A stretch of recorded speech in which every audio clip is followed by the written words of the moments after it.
Thank you. సవాళ్లను ఢీకొట్టే సంకల్పం, సమయంతో పోటీ పడే సామర్థ్యం, ఆంధ్రప్రదేశ్ అభివృద్ధిలో అలుపెరగని ప్రయాణం పోరాటం చేస్తున్నటువంటి మాన్యశ్రీ గౌరవ ముఖ్యమంత్రి శ్రీ నారా చంద్రబాబు నాయుడు గారికి విమర్శలను ఎదిరించినటువంటి ధైర్యం, పెట్టుబడి సునామీని సృష్టించినటువంటి పనితనం, వ్యక్తిగా మొదలై వ్యవస్థగా ఎదిగినటువంటి శ్రీ నారా లోకేష్ గారికి వినయం, విధేయత, వ్యక్తిత్వం కలగలిసిన టీడీపీ అధ్యక్షులు శ్రీ పల్లా శ్రీనివాస్ గారికి అంకిత భావం, క్రమశిక్షణ, చిత్తశుద్ధి, నరంలో ప్రతి స్వరంలో నింపుకున్న తెలుగుదేశం పార్టీ కార్యకర్తలకు, నాయకులకు నా హృదయపూర్వక నమస్కారాలు. అన్నదాత బిడ్డగా, వెండితెర దేవుడిగా మొదలై తెలుగుదేశం పార్టీ స్థాపనతో రాజకీయ ప్రపంచనాన్ని, పేద బడుగు బలహీన వర్గాల్లో చైతన్యాన్ని సృష్టించిన రాజకీయ రాజర్షి, తెలుగు చరిత్రను శాసించిన బ్రహ్మర్షి, ఎవరు అవునన్నా కాదన్నా ప్రజల గుండెల్లో నిలువైన నిజమైన భారత రత్న పద్మశ్రీ నందమూరి తారక రామారావు గారికి ఈ సందర్భంగా నా హృదయపూర్వక నమస్సుమాంజలు స్మరించుకుంటూ ఉన్నాను. చరిత్రలో కొన్ని ఘట్టాలు వస్తాయి. అవి ప్రభుత్వాలను మార్చడమే కాకుండా రాబోయే తరాల భవిష్యత్తును కూడా నిర్ణయిస్తాయి. 2024 ఎన్నికలు కూడా అలాంటివే.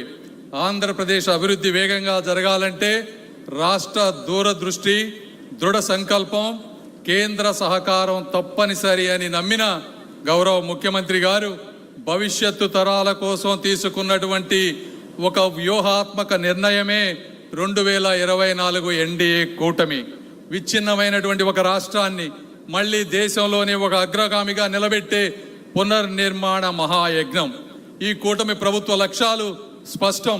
కోల్పోయిన పెట్టుబడులను మళ్ళీ తీసుకురావటం, నిలిచిపోయిన ప్రాజెక్టులకు మళ్ళీ ప్రాణం పోయటం, ప్రతి కేంద్ర రూపాయిని కూడా రాష్ట్ర అభివృద్ధిగా మార్చటం, యువత మళ్ళీ తమ కలలను ఆంధ్ర నేలపై నిర్మించుకునే విధంగా చేయటం మన ప్రభుత్వ లక్ష్యాలు. మన హక్కులను మనం సగర్వంగా సాధించుకుంటూ కేంద్రం నుంచి మునుపెన్నడూ లేని విధంగా నిధుల ప్రవాహాన్ని తెచ్చుకుంటూ ఒక సరికొత్త విజయ ప్రస్థానాన్ని మనం మొదలుపెట్టాం. ఈ మహాసంకల్ప యాత్రలో మొదటి అడుగు 5 అక్షరాల్లో నిండిపోయిన 5 కోట్ల ఆంధ్రుల కళ అమరావతి. అమరావతి గవర్నమెంట్ మనం వచ్చిన వెంటనే 15,000 కోట్ల రూపాయలు కేంద్ర బడ్జెట్లో పెట్టారు.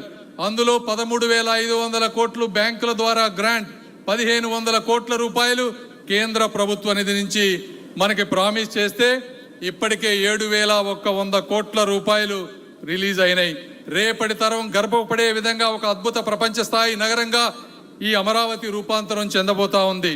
మళ్ళీ చరిత్రలో ఎవరు కదిలించలేని విధంగా, పెట్టుబడిదారుల విశ్వాసాన్ని దెబ్బతీయకుండా, రైతుల త్యాగాలకు శాశ్వత భరోసాగా నిలిచే విధంగా దేశంలో దాదాపు అన్ని రాజకీయ పార్టీలను ఒకే ఒక్క పార్టీ తప్పించి వాటన్నిటి మద్దతుతో సాధించుకున్న అమూల్యమైన చట్టమే అమరావతికి చట్టబద్ధత.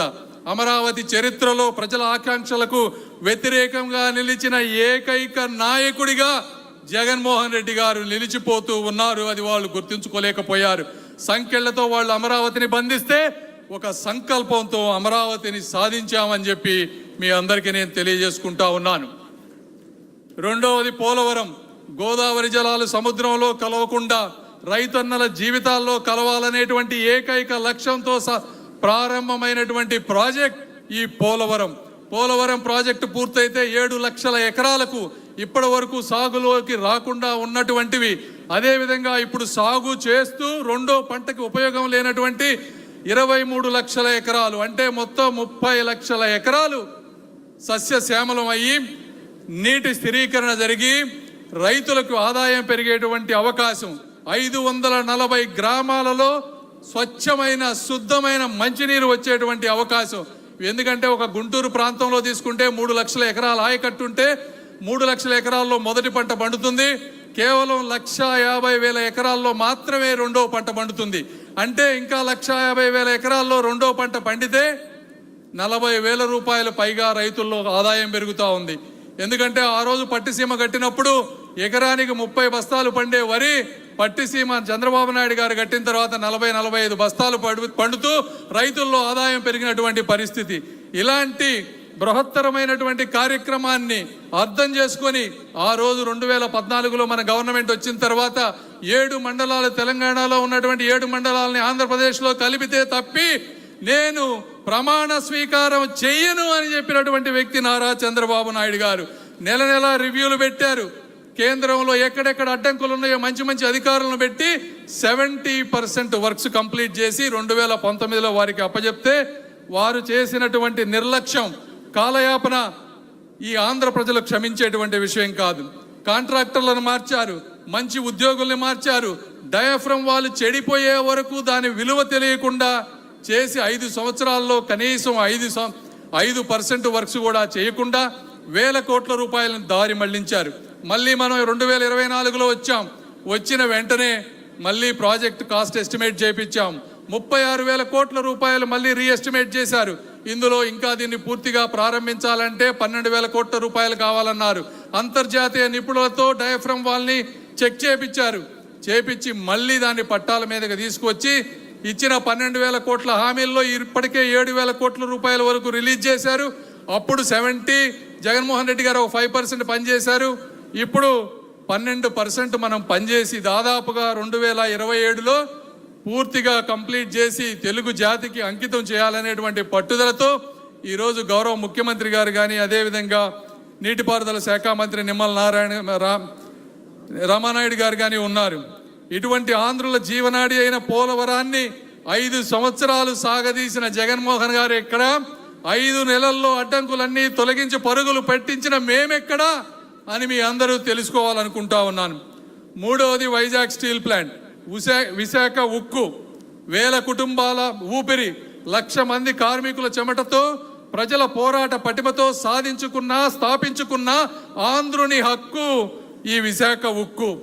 ఇలాంటి 2019, 2024 మధ్య రా మెటీరియల్స్ లేకపోవటం వల్ల, ఉన్న కెపాసిటీని ఉపయోగించుకోలేకపోవటం వల్ల విపరీతమైనటువంటి నష్టాలలోకి వచ్చి ఉక్కు కర్మాగారం మూతపడేటువంటి స్థితికి వచ్చింది. వేలాది కార్మికుల గుండెల్లో భవిష్యత్తుపై భయాన్ని నింపింది. అలాంటిది 2024లో మనం వచ్చిన తర్వాత అర్ధరాత్రి, నాకు ఆ సంఘటన ఈ రోజు కూడా గుర్తుంది. నిర్మలా సీతారామన్ గారు రాత్రి 12 గంటలకు ఫ్లైట్ దిగి వస్తే 1 గంటకి finance minister, steel minister Chandrababu Naidu గారితో కూర్చొని 11,400 కోట్ల రివైవల్ ప్యాకేజీ తీసుకొచ్చామంటే ఇది తెలుగుదేశం ఘనత అని మీ అందరికీ నేను తెలియజేస్తా ఉన్నాను.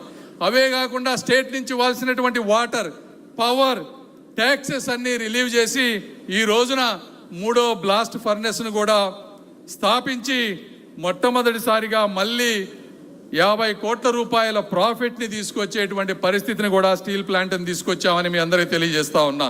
మూతపడే స్థితి నుంచి మళ్ళీ మార్కెట్లో ధైర్యంగా నిలబడే స్థాయికి విశాఖ ఉక్కు చేరింది అంటే దానికి కారణం కూటమి ప్రభుత్వ సమన్వయం, సంకల్పం అని తెలియజేసుకుంటూ, జగన్మోహన్ రెడ్డి గారు కానీ ఇంకొకళ్ళు కానీ ఉక్కును కరిగించవచ్చునేమో కానీ ఈ ఆంధ్రుల సంకల్పాన్ని, చంద్రబాబు నాయుడు గారి సంకల్పాన్ని కరిగించలేరు అని మీ అందరికీ నేను తెలియజేసుకుంటా ఉన్నాను.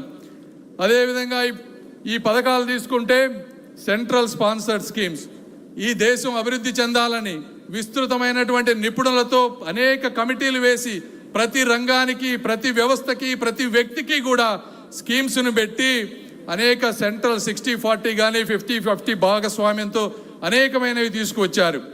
ఆ రోజు మనం 2014-19లో ఉన్నప్పుడు జాతీయ ఉపాధి హామీ పథకాన్ని ఉపయోగించుకొని ఆ రోజు నారా లోకేష్ గారు ముఖ్యమంత్రిగా, మన పంచాయతీరాజ్ శాఖ మంత్రిగా ఉన్నప్పుడు ప్రతి గ్రామంలో, ప్రతి SC/ST కాలనీలో, ప్రతి BC కాలనీలో సిమెంట్ రోడ్లు వేయించిన ఘనత కూడా మనమే తెలియజేస్తా ఉన్నాను.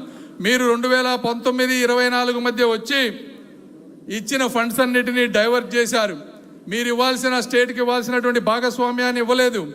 ఈ విధంగా ఒక సమన్వయం లేకుండా చేస్తే మేము వచ్చేటప్పటికి ఆ స్కీములను బాగు చేయాలంటే 12,000 కోట్ల రూపాయలు మనమే తిరిగి చెల్లించి మళ్ళీ దాదాపుగా ఆగిపోయిన 94 స్కీమ్స్లో 82 స్కీమ్స్ని ఈ రోజున మళ్ళీ తీసుకొచ్చాం. వీటిల్లో ఎన్నో రకాల స్కీమ్స్ ఉన్నాయి, కానీ నేను 1-2 ఉదాహరిస్తాను. ఇందులో మొదటిగా జల్ జీవన్ మిషన్ ప్రతి గ్రామీణ కుటుంబానికి ఫ్లోరైడ్ బారి నుంచి విముక్తి కలిగిస్తూ ఇంటింటికి శుద్ధమైన తాగునీరు అందించాలనే లక్ష్యంతో ప్రారంభించినటువంటి ఒక ప్రజా ఆరోగ్య విప్లవం జల్ జీవన్ మిషన్. దేశం మొత్తంగా 2 లక్షల కోట్ల రూపాయలు ఈ స్కీమ్కు పెట్టారు. మన రాష్ట్రానికి జగన్మోహన్ రెడ్డి గారు ఉన్నప్పుడు 14,000 కోట్ల రూపాయలు ఇచ్చారు.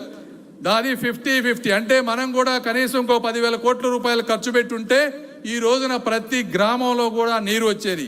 అయితే జగన్మోహన్ రెడ్డి గారు కేవలం 3 నుంచి 4,000 కోట్ల రూపాయలు ఖర్చు పెట్టి, అది కూడా ఆ ఖర్చు పెట్టినవి కూడా సస్టైనబుల్ వాటర్ రిసోర్సెస్ నుంచి తీసుకోకుండా ఎక్కడికక్కడ బోర్లు వేసి, ఆ వేసిన బోర్లు కూడా ఈరోజు ఎండిపోయేటువంటి పరిస్థితి.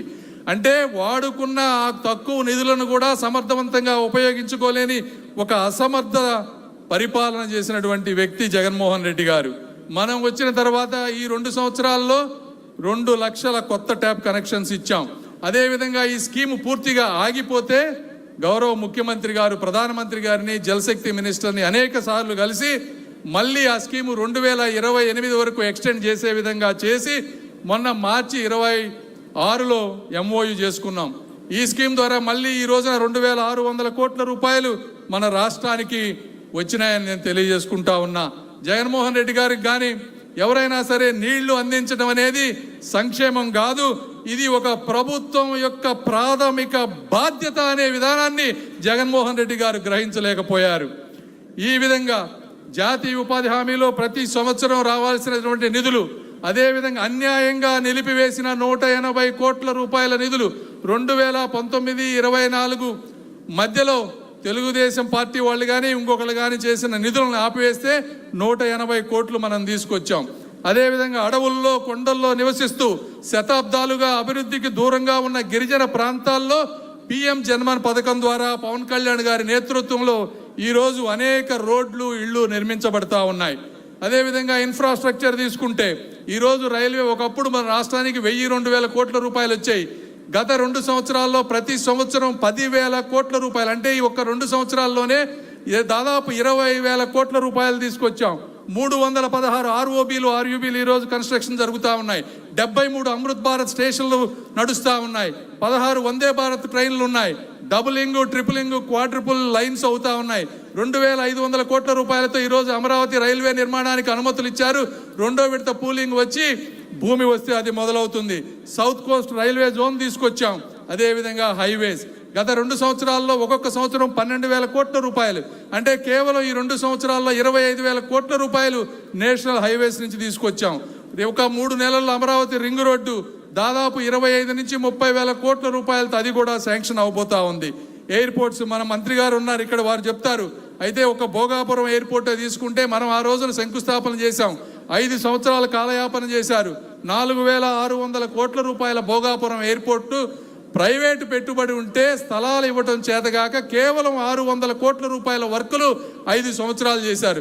వచ్చిన వెంటనే మంత్రి గారు గత సంవత్సరం 2,000 కోట్ల రూపాయల వర్కు, ఈ సంవత్సరం 2,000 కోట్ల రూపాయల వర్కు చేసి మొత్తం వర్కులు కూడా ఈరోజు పూర్తి చేసి త్వరలో ఓపెన్ చేయబోతా ఉన్నారు. అదేవిధంగా మనం ఈ ప్రభుత్వంలో భాగస్వామ్యం అయిన తర్వాత పూర్వోదయ స్కీమ్ అనేది కేవలం 5 రాష్ట్రాలకు ఇచ్చారు. ఒక కోస్టల్ కారిడార్ ఉన్నా, వెనకబడ్డ ప్రాంతాలు ఉన్నా ఆ ప్రాంతాలకు ప్రత్యేక ప్యాకేజ్ ఇచ్చినటువంటి పూర్వోదయ స్కీమ్. ఈ స్కీమ్ ద్వారా రాయలసీమలో హార్టికల్చర్ హబ్స్ కానీ, అగ్రికల్చర్ హబ్స్ కానీ, కాఫీ, క్యాషు, కోకోనట్, ఆక్వాకల్చర్ అభివృద్ధి చేసుకునే విధంగా, అదేవిధంగా ఆ ప్రాంతాల్లో కనెక్టివిటీ, లాజిస్టిక్స్ పెంపొందించే విధంగా పూర్వోదయ స్కీమ్ని మోదీ గారు మనకు బహుమతిగా ఇచ్చారు. దానికి ఈరోజు 40,000 కోట్ల రూపాయల DPRలు సిద్ధమవుతా ఉన్నాయి. ఇవన్నిటినీ ఉపయోగించుకోవాల్సిన అవసరం ఉంది. మీరు ఇప్పుడే వీడియోలో చూశారు, ఒక బల్క్ డ్రగ్ పార్క్ కానీ, కొప్పర్తి నోడు కానీ, ఓర్వకల్ నోడు కానీ దాదాపు 5,000 కోట్ల రూపాయలతో వచ్చినాయి. ఇవన్నీ కాకుండా మీకు తెలిసినటువంటి ఇన్వెస్ట్మెంట్స్, నారా లోకేష్ గారి నిరంతర కృషితో గూగుల్ AI హబ్ $15 బిలియన్ అంటే 1,35,000 కోట్లు, ఆర్సెలార్ మిట్టల్ 1,40,000 కోట్లు, BPCL రామాయపట్నం 95,000 కోట్ల రిఫైనరీ, NTPC గ్రీన్ హైడ్రోజన్ 1,85,000 కోట్లు, రాయల్ ఎన్ఫీల్డ్ 2,500 కోట్లు, AMCA డిఫెన్స్ ప్రాజెక్ట్ 15,800 కోట్లు. ఈ విధంగా ప్రపంచ దిగ్గజాలన్నీ కూడా ఆంధ్రప్రదేశ్ చూస్తూ ఉన్నాయంటే అది యాదృచ్ఛికం కాదు, మన నాయకత్వంపై ఉన్నటువంటి ఒక నమ్మకం అని కూడా మీరందరికీ నేను తెలియజేసుకుంటా ఉన్నా. గూగుల్ నుంచి గ్రీన్ హైడ్రోజన్ వరకు ప్రపంచ భవిష్యత్తు టెక్నాలజీ అన్నిటిలో కూడా ఈరోజు ఆంధ్రప్రదేశ్ తన ముద్ర వేస్తూ ఉంది. పెట్టుబడులు వస్తే ఉద్యోగాలు వస్తాయి, అవకాశాలు వస్తాయి, భవిష్యత్తు మారిపోతూ ఉంటుంది. ఇవి కాకుండా ఎన్నో ఉన్నాయి. సమయం తక్కువగా ఉంది కాబట్టి నేను చెప్పడం లేదు. ఒక అమృత్ వాటర్ స్కీమ్ కానీ, పిఎం సూర్య గారి ద్వారా పేదవాళ్ళకి సోలార్ పవర్ ఇవ్వటం కానీ, రాబోయే 750 ఎలక్ట్రిక్ బస్సులు కానీ, ప్రతి మేజర్ సిటీలో స్పోర్ట్స్ కాంప్లెక్స్లు కానీ, అదేవిధంగా ప్రతి మారుమూల గ్రామానికి 4G టవర్స్ కానీ, ప్రతి ఇంటికి ఆప్టికల్ ఫైబర్ కానీ, అదేవిధంగా పూర్తిగా మర్చిపోయిన టూరిజం, ఒక అఖండ గోదావరి, ఒక గండికోట, ఒక సూర్యలంక బీచ్, ఒక Nagarjuna Sagar Buddhist spiritual experience centre, ఒక అహోబిలం, ఒక బొర్రా కేవ్స్, ఇవన్నీ కూడా గత 2 సంవత్సరాల్లో తీసుకొచ్చినటువంటి ప్రాజెక్టులని మీ అందరికీ నేను తెలియజేస్తా ఉన్నా. నిన్నటి వరకు నిర్లక్ష్యానికి గురైన ఆంధ్ర పర్యాటక ప్రాంతం ఈరోజు సంస్కృతి, వారసత్వం, ఉపాధిని కలిపే అభివృద్ధి శక్తిగా రూపాంతరం చెందుతూ ఉంది. ఆఖరిగా ఇవి ఆంధ్రప్రదేశ్, ఇవి వచ్చినటువంటి అన్నీ కూడా ఇవి ఆంధ్రప్రదేశ్ ప్రజల పోరాటాలకు, శ్రమకు, సహనానికి దక్కినటువంటి న్యాయమైన ప్రతిఫలాలు. విభజనతో దగాపడినటువంటి ఆంధ్ర ప్రజలు చరిత్రలో మళ్ళీ సగర్వంగా తల ఎత్తుకొని నిలబడే అవకాశం మనకి ఈరోజు వచ్చింది. ఇది దేవుడిచ్చిన వరం, చంద్రబాబు నాయుడు గారి సంకల్ప బలం. ఈ వరాన్ని అందరం కలిసి వాడుకోవాల్సిన అవసరం ఉంది. ఇంతటి బలమైన కూటమి, ఇంత అనుకూలమైన తరుణం ఉన్న ఈ అవకాశాన్ని మనం వదులుకోకూడదు. నియోజకవర్గం నుంచి సచివాలయం వరకు, రాష్ట్రం నుంచి కేంద్రం వరకు ఒకే దిశ, ఒకే దృక్పథం, ఒకే సంకల్పంతో నడిస్తేనే 5 కోట్ల ఆంధ్రుల స్వర్ణాంధ్ర గమ్యం చేరుతుంది. అన్నిటికంటే ముఖ్యంగా ఆఖరిగా ఈ అమరావతి నుంచి పోలవరం వరకు, రహదారుల నుంచి రైతన్నల సంక్షేమం వరకు, మౌలిక సదుపాయాల నుంచి యువత విజయ పదం వరకు ఆంధ్రప్రదేశ్ పునర్నిర్మాణానికి కేంద్ర ప్రభుత్వం అందిస్తున్నటువంటి విశేష సహకారాన్ని ఈ సభ హర్షధ్వానాలతో అభినందిస్తోంది. ఆంధ్రప్రదేశ్ ఆశయాలకు అండగా నిలుస్తున్న గౌరవ ప్రధానమంత్రి శ్రీ నరేంద్ర మోదీ గారికి, కేంద్ర ప్రభుత్వానికి ఈ మహానాడు సభ సాక్షిగా కృతజ్ఞతలు తెలియజేసుకుంటూ ఈ అవకాశాన్ని ఇచ్చిన మీ అందరికీ ధన్యవాదాలు తెలుపుకుంటూ సెలవు తీసుకుంటున్నాను. జై తెలుగుదేశం.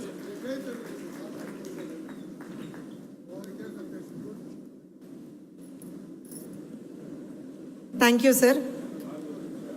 ఇది తెలుగుదేశం పార్టీ కేంద్ర ప్రభుత్వ సహకారంతో ఆంధ్రప్రదేశ్ రాష్ట్రంలో నెరవేర్చుకుంటున్నటువంటి కళలు, సాకారం చేసుకుంటున్నటువంటి ఆశలు.